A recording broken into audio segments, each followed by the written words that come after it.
Hello friends, welcome back to MS natural వీడియోకి స్వాగతం. ఈరోజు వీడియో వచ్చేసి మా రిజర్వాయర్ తీస్తున్నాను. ఈ రిజర్వాయర్ని పేరు వచ్చేసి కనిగిరి రిజర్వాయర్ అంటారు. దీన్ని పూర్వం పైడేరు కాలువ కూడా అని పిలుస్తారు. మా ఊరికి రిజర్వాయర్ ఉండటం నిజంగా మేమంతా అదృష్టం చేసుకున్నారు. మాకు 2 కార్లు వరి పండుతుంది. అందరూ చాలా సంతోషంగా ఉన్నారు. ఈ చెరువు మీద ఎంతోమంది చేపలు జీవనాడి కూడా సాగిస్తున్నారు. ఇప్పుడు చేపలు కూడా బాగా ఎక్కువగా ఉంటాయి. ఒకప్పుడు బాగా ఎక్కువగా ఉన్నాయి, కానీ ఇప్పుడు ప్రచండ తక్కువగా ఉన్నాయి.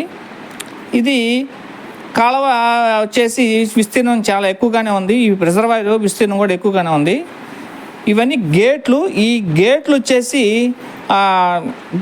చాలా బ్రిడ్జి కూడా చాలా డ్యామేజ్గా ఉంది. సుమారు ఇది కట్టి 120 సంవత్సరాలు పైనే ఉంది, కానీ తక్కువ లేదు. అప్పట్లో బ్రిటిష్ వాళ్ళు కట్టడం వల్ల ఇది చాలా గట్టిగా ఉంది. నీరు చూడండి ఎలా పారుతుందో. ఒక గేట్ ఎత్తున్నారు, నీళ్ళు కూడా ఇప్పుడు కిందకి చాలా దూరం వెళ్తుంది. చివరికి సముద్రంలో కలుస్తుంది. ఇది అంతా గడ్డి కొట్టుకొని వచ్చింది, ఎక్కడ ఒక తెట్టిలాగా కొట్టుకొని వచ్చేసింది ఈ గడ్డి. ఈ వీడియో కానీ నచ్చితే లైక్ చేయండి.